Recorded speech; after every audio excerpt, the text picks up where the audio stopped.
Hello students, my name is C.S. Arush Bajpai and welcome to the second class of Business Laws and Management. So, in previous class हमने ये पढ़ा था कि what is law first, second what is the significance of law कहाँ से drive हुआ, third कहाँ से ड्राइव हुआ मीन्स लॉ के आप देखोगे तो लॉ का कुछ ड्राइवेशन नहीं है, मैंने आपको इंट्रोडक्शन में बताया था। और लॉ की कोई पर्टिकुलर डेफिनेशन नहीं है। लॉ की अलग अलग school of different school of laws हैं, जिसकी वजह से different schools of thinking of law आई। मैंने आपको 5 schools of different thinkings of law के नाम बताए थे। First natural school of law, second positive definition, third is historical, fourth is sociological, then it's realistic. So ये 5 स्कूल ऑफ लॉ की thinkings मैंने आपको बताई थी। गोइंग फॉरवर्ड मैंने आपको साथ ही साथ आपको नेचुरल स्कूल ऑफ लॉ बताया था, जिसमें वी स्टडीड कि यूपलाइन ने बोला कि the art of studying the art और science of what is equitable and good is law. Means जो सबके लिए अच्छा है और जो सबके लिए सही है वही लॉ है। The law comes from the nature. It is natural school में हमें ये बताया गया कि जो लॉ है it comes from the nature itself. Nature में जो एग्जिस्टिंग चीज़ें हैं उससे ही लॉ ड्राइव होता है। ओके, गोइंग फॉरवर्ड मैंने आपको साथ ही साथ इसमें जो रोमन्स ने डेफिनेशन बताई कि that justice is the main and guiding element of the law. That justice justice का मीन्स होता है, आई टोल्ड यू, न्याय। तो न्याय ही लॉ की एक फाउंडेशन है और एक की एलिमेंट है। विदाउट जस्टिस, अगर लॉ में किसी भी एक्ट में, किसी भी रूल में, किसी भी सर्कुलर में अगर इनजस्टिस या पब्लिक एट लार्ज के लिए कुछ भी बेनिफिशियल नहीं दिया हुआ है तो वो इक्वल्स टू जस्टिस नहीं माना जाएगा। पब्लिक एट लार्ज के लिए कोई भी लॉ जब बनता है तो पब्लिक एट लार्ज के लिए जस्टिस हुआ होना चाहिए। अगर वो वहाँ पर जस्टिस उस लॉ को पढ़ के ये समझ में आ रहा है, उसका इम्प्लीकेशन जब वो इम्प्लीमेंट हो रहा है, फिर उस इम्प्लीमेंट के बाद उसके जो रिजल्ट्स आ रहे हैं, अगर दैट 3 प्रोसेस, ये 3 स्टेप्स अगर जस्टिस इक्वल्स टू जस्टिस में है तो ये लॉ फिर माना जाएगा। अगर ये इनजस्टिस या कहीं भी अगर बेनिफिशियल नहीं है to the society at large, तब वो लॉ नहीं माना जाएगा। देन गोइंग फॉरवर्ड आपको मैंने बताया था positive definition school of law. तो positive definition school of law simple सा कहता है कि स्कूल है, स्कूल में क्लासरूम है, ठीक है, स्कूल में प्रिंसिपल है, फिर टीचर्स, स्टूडेंट्स और एसोसिएटेड सारे बच्चे हैं, एसोसिएटेड स्टाफ है। अब स्कूल में प्रिंसिपल सबसे बड़ा है। Okay, principal is the highest authority. उसकी बात कोई नहीं मानेगा तो उसके कॉन्सिक्वेंसेस, स्टूडेंट को भी, स्टूडेंट सस्पेंड हो सकता है, टीचर को बाहर निकाला जा सकता है, अब बहुत बहुत कुछ केसेस हो सकते हैं। और टीचर, स्टूडेंट, बाकी एसोसिएटेड स्टाफ सब जूनियर है, उससे सब इंफीरियर हैं, सबॉर्डिनेट्स हैं। तो वर्ड इज सबॉर्डिनेट। तो जब कोई command of sovereign means principal, अगर कोई रूल या code of conduct for the principal, उनके स्टूडेंट्स और स्कूल के लिए बनाता है, तब it is mandatory for the students, teachers and associated staff कि वो उस रूल को माने। तो दैट इज वेयर लॉ को एक बोला गया है, the law is the aggregate of rules set by set by man as politically superior or sovereign to men as politically subject। means जब कोई पॉलिटिकली मीन्स पर्सन जो कि जिसके पास बहुत ज़्यादा पावर्स है, अथॉरिटीज़ है, कंट्रोल है, वो अगर कोई पर्सन एक रूल ऑफ लॉ बनाता है अगेंस्ट उन पर्सन्स के जो कि same power, same rule, same authority नहीं रखते उस पर्सन के अगेंस्ट, तो ऐसे टाइप्स ऑफ लॉस को हम क्या बोलते हैं, कौन सी school of definition, positive definition school of law में फॉल करता है। मूविंग फॉरवर्ड, मैंने आपको इंडिया के लॉ कहाँ कहाँ से ड्राइव हुए थे, मीन्स इंडिया में लॉ, देखिए लॉ कुछ नहीं बनते, तीन, इंडिया के कॉन्स्टिट्यूशन के अकॉर्डिंग हमारी तीन मशीनरीज हैं, first legislature, third executive, then sorry, first is legislature, second is executive, third is judiciary. तो मैंने आपको बताया था कि लेजिस्लेचर लॉ फ्रेम करता है, मीन्स बनाता है, सेकंड एग्जीक्यूटिव या एडमिनिस्ट्रेशन लॉ को इम्प्लीमेंट करता है, थर्ड जुडिशरी चेक करता है कि जो इम्प्लीमेंटेड लॉ है, जो इम्प्लीमेंटेड लॉ है वो सही से वर्क कर रहा है, उस जिस पर्पस से या जिस इंटेंशन से लॉ बनाया गया था वो लॉ उस लॉ के इम्प्लीमेंटेशन से ड्राइव हो रहा है, उसको उस लॉ से किसी को नुकसान नहीं हो रहा है। दैट इज तीन स्तंभ, मीन्स तीन पिलर्स बोले जाते हैं ऑफ डेमोक्रेसी। गोइंग फॉरवर्ड, इस क्लास में हम आपको breast school of loss along with significance of law, meaning of law, role of law in modern society. These are the topics which we will cover in this entire section. तो going forward, सबसे first then third definition पढ़ते हो आप, historical definition of law. तो when I say historical definition of law, तो historical definition of law में आप पढ़ते हो कि customs are treated as law, they are appear to be more superior and ethical correct. तो हिस्टोरिकल स्कूल ऑफ लॉ में साफ साफ बताया गया कि customs are treated as laws, means existing laws जो हैं, एग्जिस्टिंग कस्टम्स हैं, रिचुअल्स हैं, मीन्स लेट्स टॉक अबाउट अगर हिंदू मैरिज एक्ट में, हिंदू मैरिज एक्ट में सर्टेन रिचुअल्स होते हैं, वही क्या है, उन्हीं रिचुअल्स को ही लेटर हमने एक लॉ में फ्रेम कर दिया जिसको हम बोलते हैं Hindu succession act, Hindu marriage act, जिसके ऊपर ही जो आज की मैरिजेस हैं वो सारी गवर्न होती हैं। मीन्स अगर आपने 7 फेरे ले ली, let's I am talking about example, अगर आपने किसी पर्सन ने, दो पर्सन ने, अकॉर्डिंग टू हिंदू, वो हिंदू हैं, उन्होंने 7 फेरे ले लिए, तो वो 7 फेरे ही इट्सल्फ इट्स अ एक तरीके का डिमार्केशन है कि वो 7 फेरे ही इट्सल्फ इज अ कि उनकी शादी रजिस्टर हो गई है and they don't need to go to the registrar की रजिस्ट्रेशन कराना है, ऑलरेडी इट्स मैंडेटरी, बट एक 7 फेरे लेना और इन लोगों के बीच में in the presence of the people 7 फेरे लेना और जो भी फिर फर्दर रिचुअल्स होते हैं अकॉर्डिंग टू हिंदू, वो सब सारी परफॉर्म करना, और तभी जाके शादी एकदम परफॉर्म वेल मैनर्ड में परफॉर्म मानी जाती है। तो कस्टम्स ही हमारे लॉज हैं जो कि कस्टम्स ही प्रिवेल करते हैं। साथ ही साथ इसमें सेविगेमी थ्योरी ऑफ लॉ बहुत ही ज़्यादा फेमस है, and it says that customs not only precedes legislation but it is superior to it, कि कस्टम्स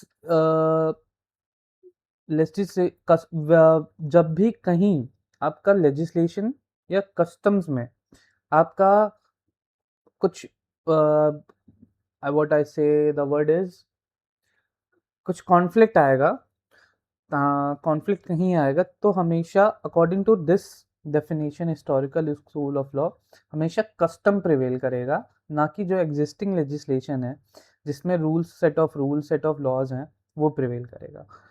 तो अगेन इसमें फिर फर्दर ये बताया गया according to the first point that law is found and not made.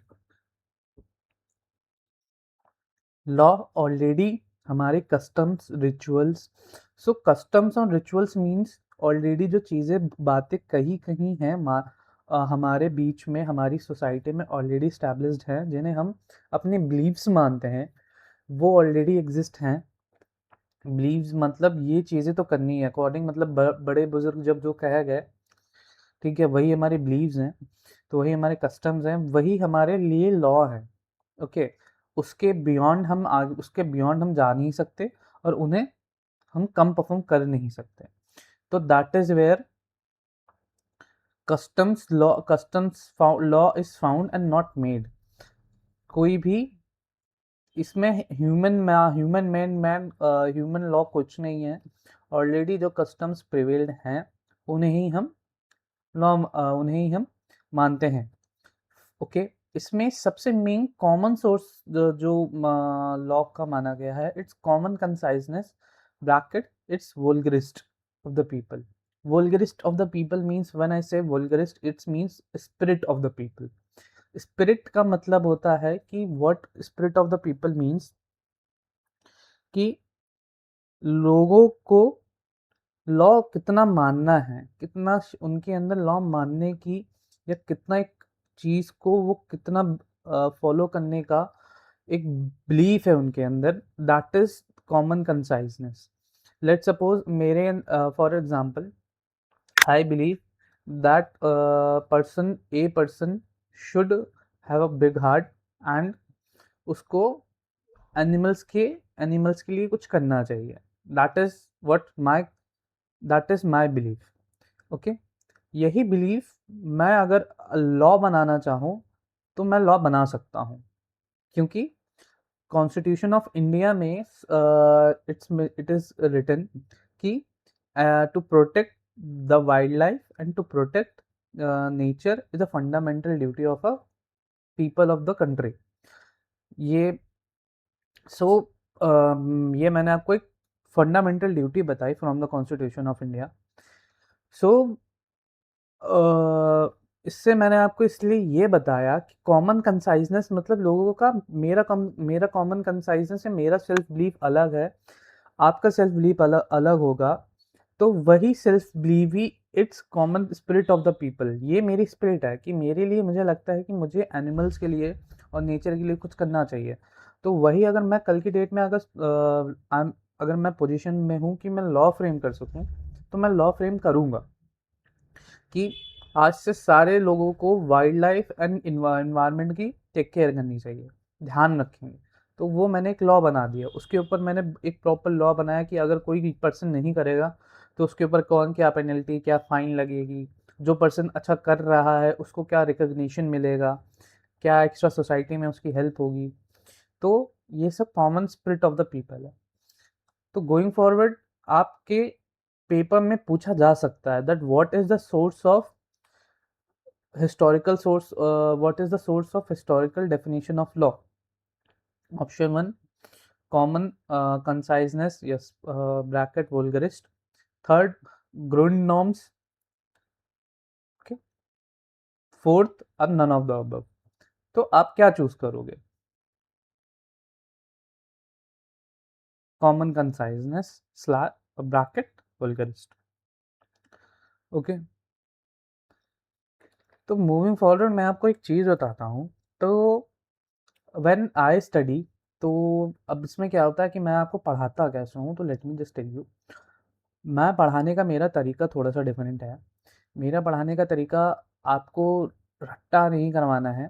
It's made, आपको बस ये बताना है कि लॉ समराइज्ड फॉर्म में हम अच्छे से कैसे पढ़ सकते हैं, की वर्ड्स हम लेके चलेंगे आगे, और मैं आपको बेटर मैनर में एक्सप्लेन कर पाऊँ। इफ़ यू हैव समथिंग, अगर आपको कुछ समझ में नहीं आता है, आप आराम से ग्रुप चैट पे, कहीं भी ग्रुप पे, कमेंट्स पे आराम से डालिए कि सर इसका मतलब क्या है, इसका मतलब क्या है। आई विल श्योरली उसका रिप्लाई करूँगा मैं, और मैं आपको थोड़ा सा कंफर्ट लेके पढ़ाना चाहता हूँ कि हाँ, ताकि मैं भी आराम से आपको पढ़ा सकूँ, आप भी आराम से पढ़ सको। तो कुछ भी हो, आराम से आप मेरे को रीच आउट करो। मेरा लिंक्डइन आरुष वाजपेयी, मेरा इंस्टाग्राम आरुष वाजपेयी। जैसे आप आरुष वाजपेयी सर्च करोगे तो मेरी फेस दिख जाएगी आपको। लिंक्डइन, इंस्टाग्राम कुछ भी सर्च करोगे, यू कैन, आप मेरे पास रीच आउट कर सकते हो। कुछ भी क्वेश्चन हो आप पूछ सकते हो बिंदास तरीके से, ऐसा कुछ नहीं है कि मैंने मना करके रखा है। ओके, गोइंग फॉरवर्ड, तो अब सेकंड आज का second and fourth, sociological definition of law. तो सोशियोलॉजिकल डेफिनेशन ऑफ लॉ क्या कहती है कि सोशियोलॉजिकल,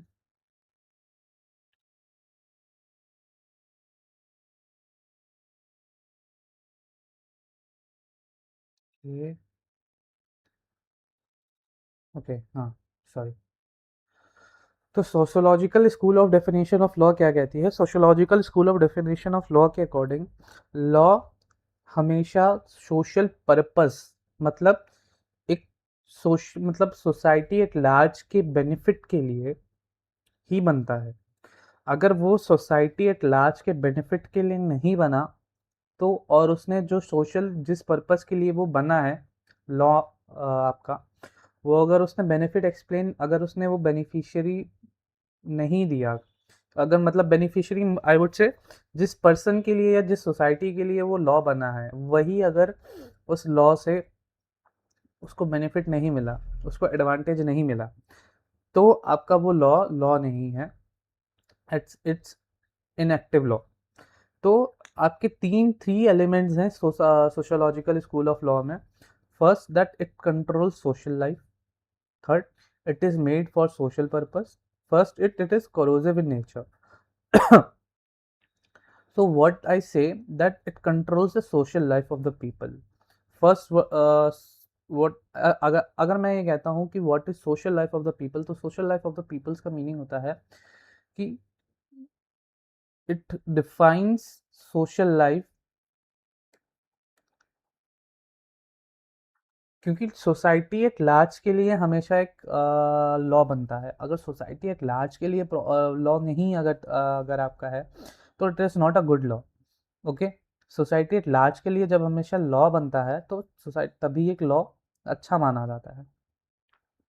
अगर मैं किसी इंडिविजुअल के लिए लॉ बना दूं कि इस पर्टिकुलर इंडिविजुअल को एक लॉ फॉलो करना है, तो वो लॉ है ही नहीं, क्योंकि हमेशा according to sociological school of law, law social life of the people को कंट्रोल हम कैसे कर सकते हैं और कैसे उनको बेनिफिट दे सकते हैं। फॉर एग्जांपल, मैं आपको एक फॉर एग्जांपल देता हूँ कि let's suppose ST and OBC को एजुकेशन में, पहले इसमें क्या था, आपने भी पढ़ा होगा कि पहले 1940s में, 90s 80s में जो एससी कास्ट या ओबीसी कास्ट का जो वो था, उस उनको फिर उस समय उनको उस समय आपका बेनिफिट नहीं मिल पा रहा था। तो इसीलिए एससी एंड एसटी एक एक्ट आया जिसके तहत आपको जो people of ST and SC class हैं उनको अपलिफ्ट करने के लिए गवर्नमेंट ने एक्ट बनाया, जिसके जिसके जिसके अंडर उनको एजुकेशन में रिजर्वेशन मिला, और जॉब्स में, गवर्नमेंट जॉब्स में रिजर्वेशन मिला, जो कि समहाउ उनको बेनिफिट दे रहा था। तो इसीलिए एक पर्टिकुलर जब ये लॉ इम्प्लीमेंट हुआ, तो उस सेक्शन ऑफ पीपल को बेनिफिट मिलने स्टार्ट हुए, एंड उनकी लाइफ स्टाइल, उनका जो अपब्रिंगिंग है, उनकी जो स्टेटस है, वो इम्प्रूव होना स्टार्ट हुई। तो इससे उन्होंने क्या उससे गवर्नमेंट क्या किया कि सोशल लाइफ जो उनकी थी, जो उनका गवर्नमेंट, उनका जो सोसाइटी में एक रोल था, चाहे मैं जॉब देने से पर्पज से लेने से बोलूँ या एजुकेशन में आगे आने के लिए बोलूँ, वो इम्प्रूव हुआ, ग्रेजुअली ग्रेजुअली इम्प्रूव हुआ। ठीक है, इससे इस एग्जाम्पल से आप सेकंड पॉइंट भी कनेक्ट करो, सोशल पर्पस। सोशल पर्पस क्या हुआ? सोशल पर्पस सोशल पर्पस क्या था कि एससी और एसटी जो सोसाइटी के लोग थे, उनको अपलिफ्ट करना था, उनको आगे बढ़ाना था, उनकी सोसाइटी में इमेज इंप्रूव करनी थी, इसीलिए सोशल पर्पस भी इंप्रूव हुआ। थर्ड, ये क्रोजिव इन नेचर है, मींस सोसाइटी के हर सेक्शन ऑफ पीपल को इससे बेनिफिट नहीं होगा, बट सोसाइटी एट लार्ज के पीपल को बेनिफिट होगा। क्योंकि आप एक बात याद रखो, एक लॉ बनता है तो इट इज नॉट मैंडेटरी कि वो लॉ सबके लिए बेनिफिशियल हो। ओके, कुछ के लिए बेनिफिशियल होगा, कुछ के लिए नहीं होगा, बट अगर कुछ के लिए है और वो सोसाइटी का लार्ज पीपल है, मतलब जिस लॉ को जो लॉ बना ही अगर किसी ध्यान में किसी पर्टिकुलर सेक्शन ऑफ क्लास को अपलिफ्ट करने के लिए, अगर वो ग्रो कर रहा है, वो उसका इम्प्रूवमेंट हो रहा है, तो वो फिर लॉ जस्टिफाइबल माना जाता है। बट अगर सेम ने अगर कोई people section of people of society नहीं अपलिफ्ट हो रहा है, तो ठीक है, कोई नहीं, it's corrosive in nature. Means every person, एक लाइन है, you can not keep every person happy. तो लॉ में भी सेम चलता है कि आप हर किसी को खुश करके नहीं चल सकते। तो दैट इज वाई इसको हम कोरोसिव इन नेचर मानते हैं। तो सोशियोलॉजिकल स्कूल ऑफ लॉ में आप ये देखोगे, तो सोशियोलॉजिकल स्कूल ऑफ लॉ में जब व्हेन इट सेज कि सोशल इट बेसिकली ये आपका सोसाइटी एट लार्ज को कनेक्टेड करके चलता है, फर्स्ट पॉइंट। सेकंड पॉइंट, इससे जो सोसाइटी के जिस सोसाइटी के लिए लॉ बन रहा है वो कंट्रोल होता ही है। थर्ड, आपका ये कोरोसिव इन नेचर है। कोरोसिव इन नेचर मैंने से कि सोसाइटी के हर पर्सन को इससे बेनिफिट नहीं मिलेगा, बट सोसाइटी एट लार्ज को बेनिफिट मिलेगा। ओके, तो इसमें आप जब देखोगे तो इसमें बोलते हैं, Ihering defines the law as a form of the guarantee of condition of life of society assured by the state's power of constant. So there are three definitions, there are three essentials of this definition. First, in this definition, law is treated as only one means of social control. Second, law is to serve social purpose. Third, it is corrosive in nature. So as I told you, Ihering की form of law, Ihering की definition of law में ही हम अगर बात करते हैं तो सोशल लाइफ ऑफ पीपल को सोशल लाइफ ऑफ कंडीशंस को सुधारने के लिए ही आपका लॉ बनता है। जस्ट गिव मी 2 सेकंड, पानी पी लूं मैं।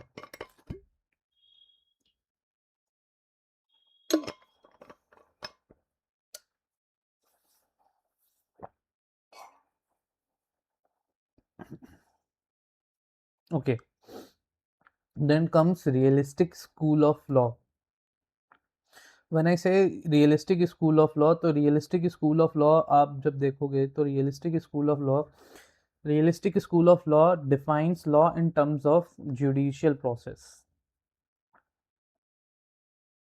व्हाट आई से, अगर मैं आपको बोलूं कि जुडिशियल प्रोसेस क्या होता है, तो जुडिशियल प्रोसेस मींस लॉ, कुछ भी, कोई भी लॉ या कोई भी प्रोसेस, कोई भी लॉ बनता है किसी भी स्टेट में, किसी भी कंट्री में, तो लॉ हमेशा जुडिशियल प्रोसेस के थ्रू ही माना जाता है। कि मतलब वॉट एवर, कोई भी सेंटेंस, कोई भी रूल, कोई भी लॉ अगर आपके कोर्ट ने बोल दिया तो वो लॉ है। What ever thing, what ever sentence, what ever circular, अगर लॉ कोर्ट, जुडिशियल कोर्ट ने बोल दिया तो वो from that point of a time वो लॉ मानी जाती है। आप ऊपर कहीं पढ़ोगे तो कहीं भी कोर्ट्स का जिक्र नहीं हुआ है। मतलब आपने नेचर स्कूल ऑफ लॉ पढ़ा तो उसमें नेचर की जो ऑलरेडी डेफिनेशन है, जस्टिस आया, but nature what is equitable and good वो माना गया। Historical school of law customs की बात करता है। पॉजिटिव स्कूल ऑफ लॉ कोई भी पॉलिटिकल सोवरेन पर्सन अगर पॉलिटिकल इंफीरियर पर्सन के लिए लॉ बनाता है तो वो है। ठीक है, फिर आपने सोशोलॉजिकल स्कूल ऑफ पढ़ा। सोशोलॉजिकल स्कूल ऑफ लॉ में अगर सोसाइटी लार्ज के लिए कोई पर्पस, अगर स्टेट की पावर्स यूज़ करते हुए, अपनी पावर्स यूज़ करते हुए सोसाइटी एट लार्ज की अब उनकी लाइफस्टाइल को सुधारने के लिए अगर कोई लॉ बना रहा है तो उसे हम सोशोलॉजिकल स्कूल ऑफ लॉ में कैटेगराइज करते हैं। वही अगर आप realistic school of definition of law में आओगे तो यहाँ पे फर्स्ट टर्म ही है कि अगर कोई भी लॉ, कोई भी चीज़ अगर कोर्ट ने डिफाइन करी है कि दैट आज से ये पर्टिकुलर लॉ माना जाएगा, तो वो चीज़ लॉ मानी जाती है। लेट्स फॉर एग्जांपल कुछ टाइम पहले सुप्रीम कोर्ट ने एक ये डिफाइन किया था कि रोड्स में आप जब चलोगे तो रोड्स में पर्टिकुलरली आपको कुछ चीज़ों का ध्यान रखना पड़ेगा।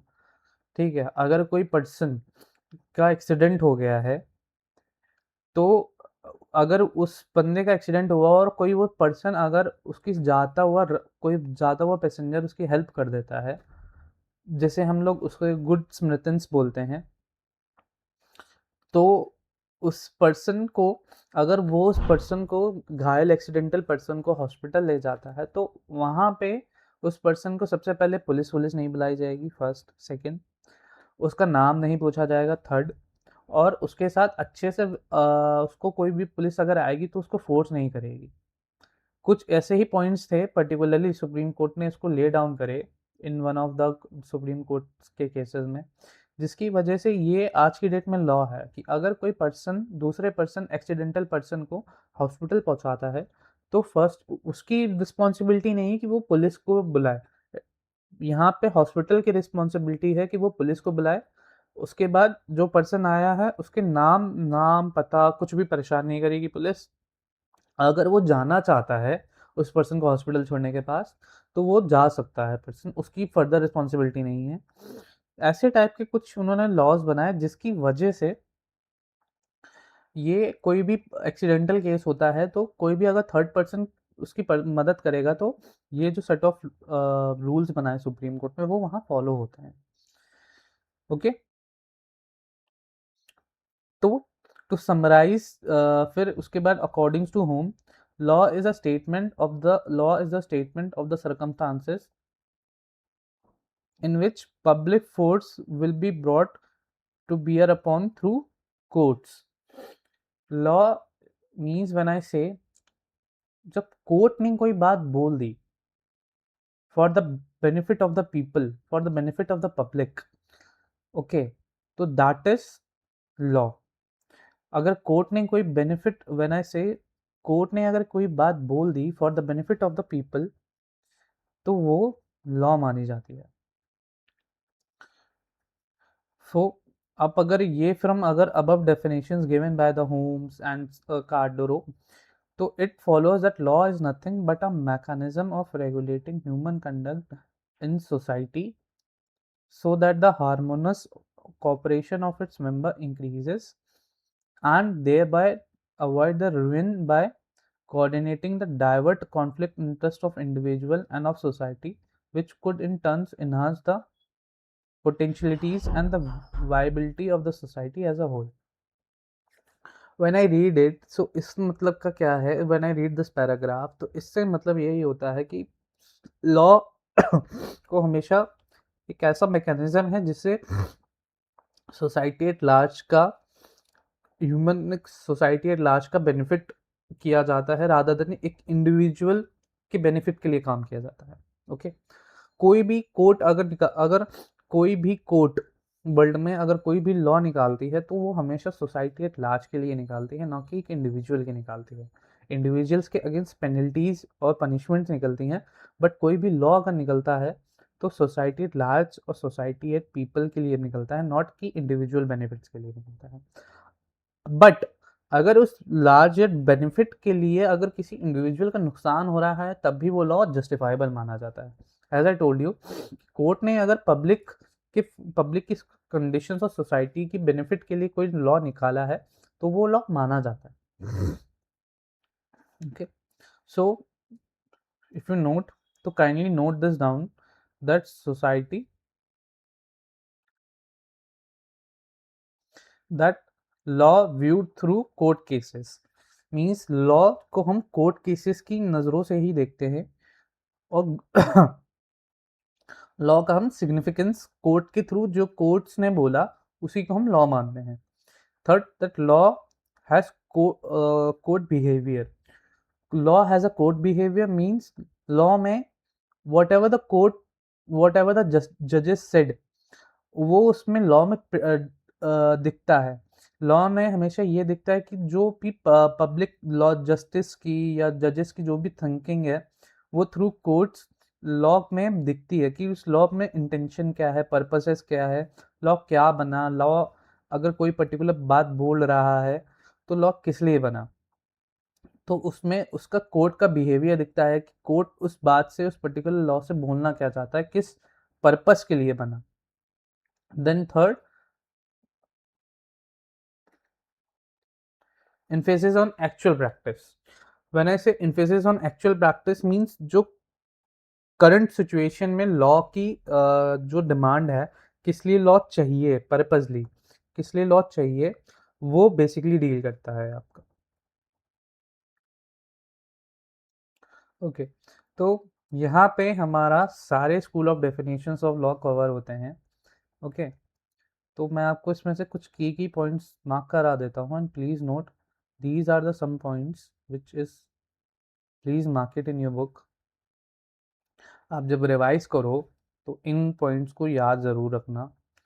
That to summarise the following की characters of the law and definition becomes universal one, and one must incorporate in all the elements that law presupposes a state. Law हमेशा एक, जब भी बनता है तो सोसाइटी एंड स्टेट को ध्यान में ही रखते हुए बनता है, ना कि एक इंडिविजुअल की बेनिफिट या फिर उसको बेनिफिट बनाने के लिए बनता है। सेकंड, द स्टेट मेक्स और ऑथराइजेस टू मेक और recognizes or sanctions rules which are called law. It is the state that only makes law. मेरा क्वेश्चन है आपसे, it is the state that makes the only law? No. But yeah, state means government or head of the country. तो it is the means for the benefit of the people जहाँ पे वो लोग रह रहे हैं. It is the responsibility of the government or head of the state कि वो law बनाए ताकि या sanctions rule करे या फिर किसी को ऑथराइज करे, डेलीगेट करे अपनी पावर्स कि वो सोसाइटी एट लार्ज के लिए रूल बनाए, which is called law.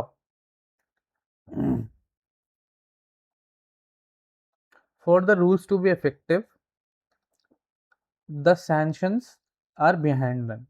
Rules को इफेक्टिव करने के लिए सैंक्शंस पुट किए जाते हैं। तो व्हेन आई से सैंक्शंस मींस लॉ को अगर कोई पर्सन नहीं मानता है तो उसके लिए पेनल्टी रखी जाती है, पनिशमेंट रखी जाती है। तो the word sanction means penalty और punishment. Okay,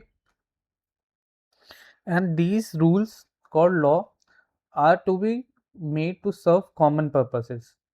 The purpose may be a social purpose or it may be simply to serve personal needs of deposit. Means law हमेशा social purpose, some purposes के लिए बनता है। When I told ना कि आई told you that कि sociology social purpose और social चीज़ों को सॉल्व करने के लिए लॉ बनता है। मैंने एग्जांपल आपको दिया, SC एंड ST के पीपल्स को अपलिफ्ट करने के लिए रिजर्वेशन बिल आया। तो लॉ हमेशा एक सोसाइटी की सोशल पर्पस को ही सॉल्व करने के लिए बनता है। अभी आगे आगे आप बहुत सारे एग्जांपल्स हैं, I will give you this are one of the some examples जो मैंने आपको दिए हुए हैं। गोइंग फॉरवर्ड जब मैं आपको और पढ़ाऊंगा आगे और क्लासेस लूँगा आपकी, तो बहुत एग्जांपल्स हैं मेरे पास जो कि हम पढ़ते जाएंगे। तो going forward, meaning of law.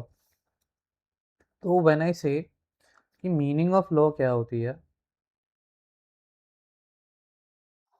तो मीनिंग ऑफ लॉ में आप जब देखोगे कि that law under the constitution of India, the inclusive definition of the term law and laws in force has been provided under Article 13, which says law includes any ordinance, order, bylaw, rule, regulation, notification, custom, or usage in having the territory of India the force of law. So, law according to the Constitution of India. तो Constitution of India, why it is written Constitution of India? Constitution of India को मैं जब आपको बताऊं कि what is the definition of meaning of law according to book,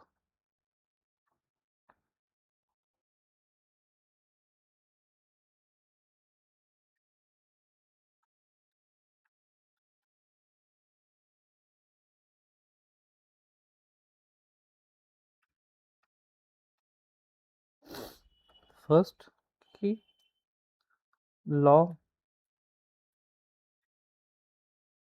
includes rules, notification,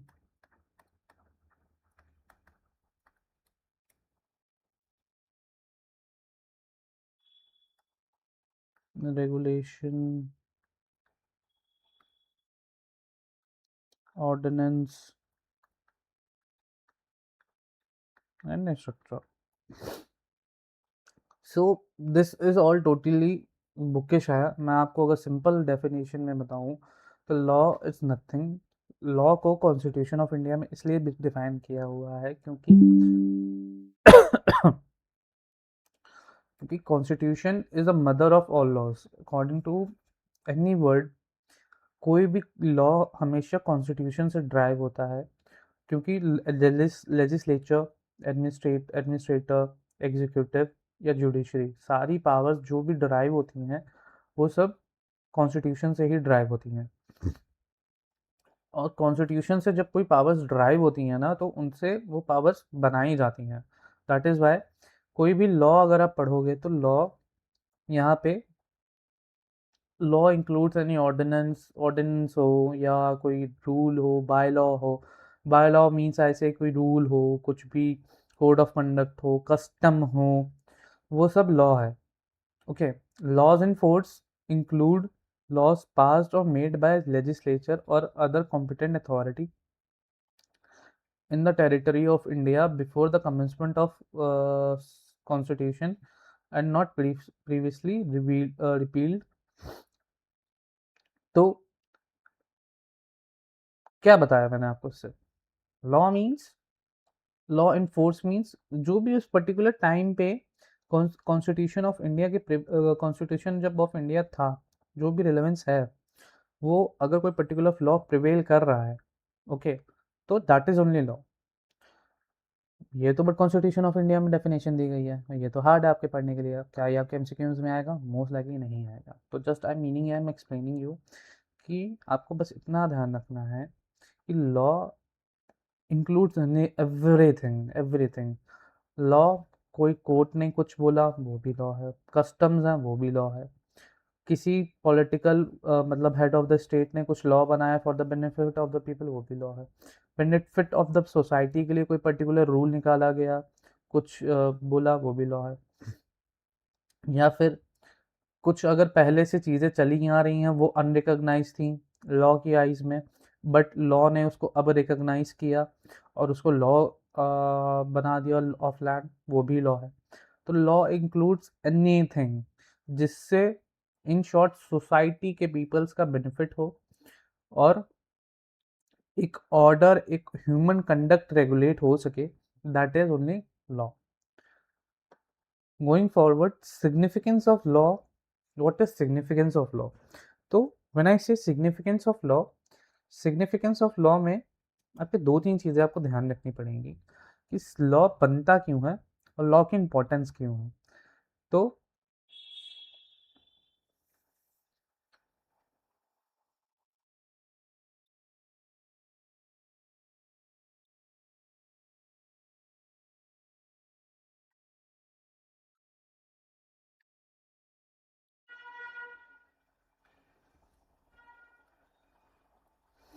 when I से significance of school of law, तो significance school of law क्यों होती है, लॉ हमेशा बनाई क्यों जाती है?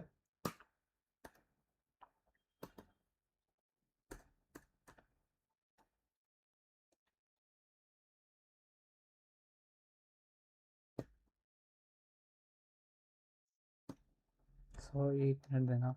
तो लॉ क्यों बनाई जाती है आपको पता है? Law is made to maintain order. When I say law to maintain order means to maintain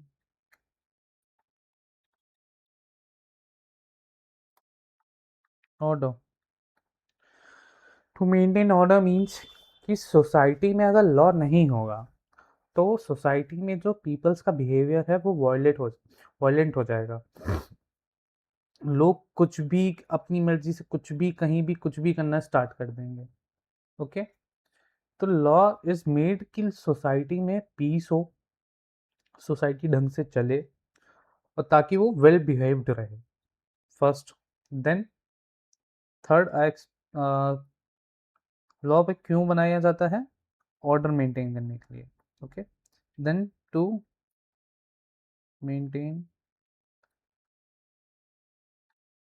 society peace, to maintain society peace. Society peace का मतलब क्या होता है? When I say society peace, तो सोसाइटी पीस का मतलब होता है कि आप सोसाइटिकल पीस को मेंटेन करने के लिए बनाते हो, कि मतलब अगर अगर society people at large society में खुश हैं तो वो फिर लॉ अच्छा लॉ माना जाता है। बट अगर सोसाइटी एट लार्ज को बेनिफिट या पीस नहीं मिल रहा है तो वो सोसाइटी नहीं मानी जाती। Third, provides security.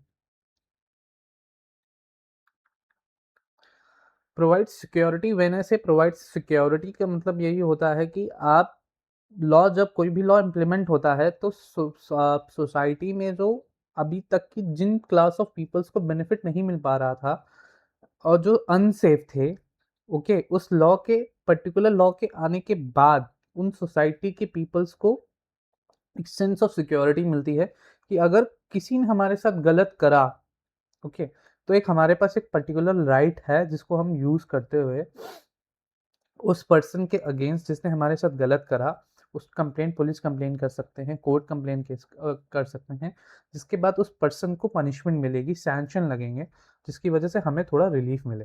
तो लॉ को इसलिए बनाया। So these are some of the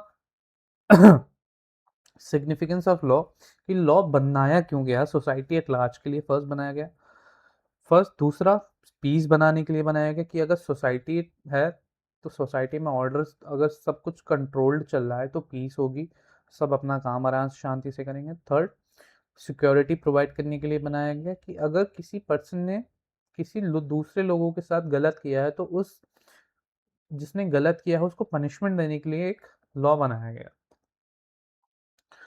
going forward मैं आपको बताऊं तो ये आपके कहीं लिखा नहीं है इसमें, बट मैं आपको यहाँ पे बताता हूँ। The objective of law is order which in turn provides hope of security for the future.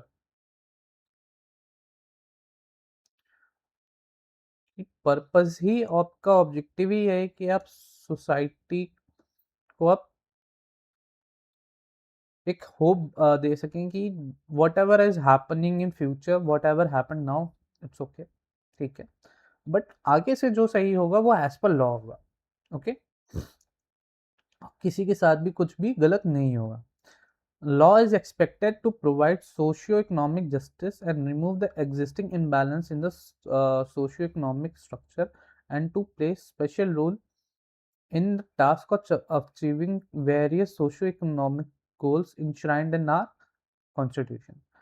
Law से ये expect means what does it means कि सोसाइटी में जो अभी तक गलत हो रहा था या इकोनॉमिकली जो भी गलत हो रहा है, लॉ ये एक्सपेक्ट किया जाता है वंस अगर उससे रिलेटेड कोई लॉ आ जाती है कंट्री में, तो उस लॉ के इम्प्लीमेंटेशन के बाद आपको जो भी दिक्कतें हैं, ओके, वो सारी दूर होनी चाहिए। Means when I take an example, so since आप लोग 12th से हो, आपके स्कूल में एक किसी एक बच्चे ने कुछ क्लास में लड़ाई झगड़ा कर लिया।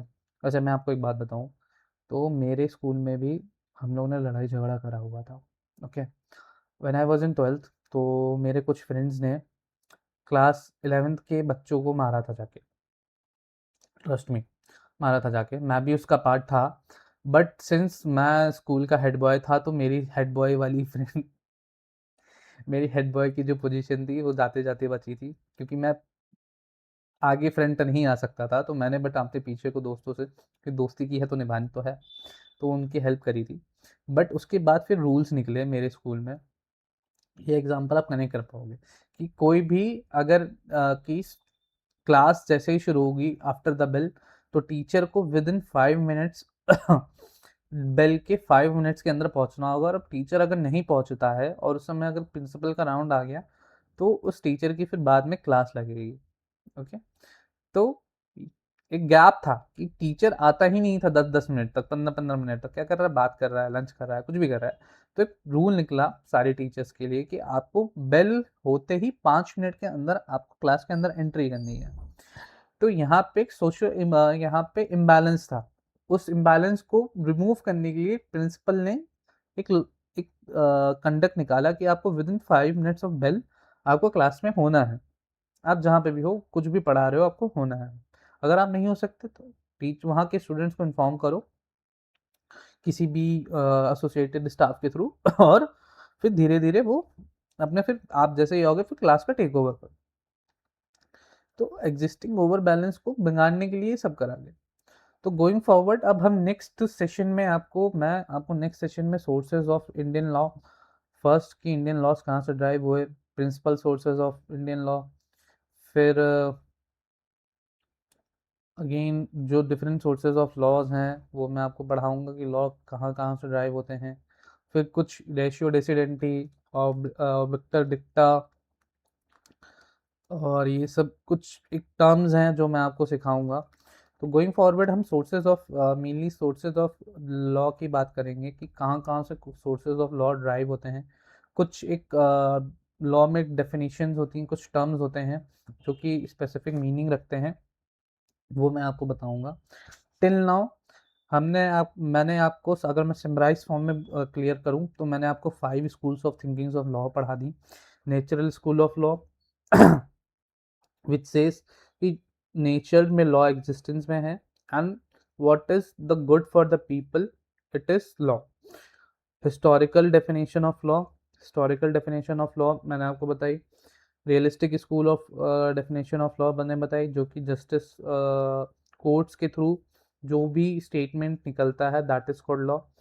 फिर आपको मैंने बताया sociological school of law. Sociological school of law में मैंने आपको ये बताया कि जो भी आपका डेफिनेशन है, जो भी आपका सोसाइटी आपके एट लार्ज के लिए है, वो लॉ मानी जाएगी। Then I told you last positive school of law means जो कि पॉलिटिकली सुपीरियर पर्सन ने अगर कुछ इंफीरियर पर्सन के लिए बनाया, दैट इज ओनली लॉ। तो going forward I will what I teach you, हम नेक्स्ट क्लास में पढ़ेंगे। एंड कुछ भी अगर नहीं समझ में आया हो तो please do let me know. Thank you so much.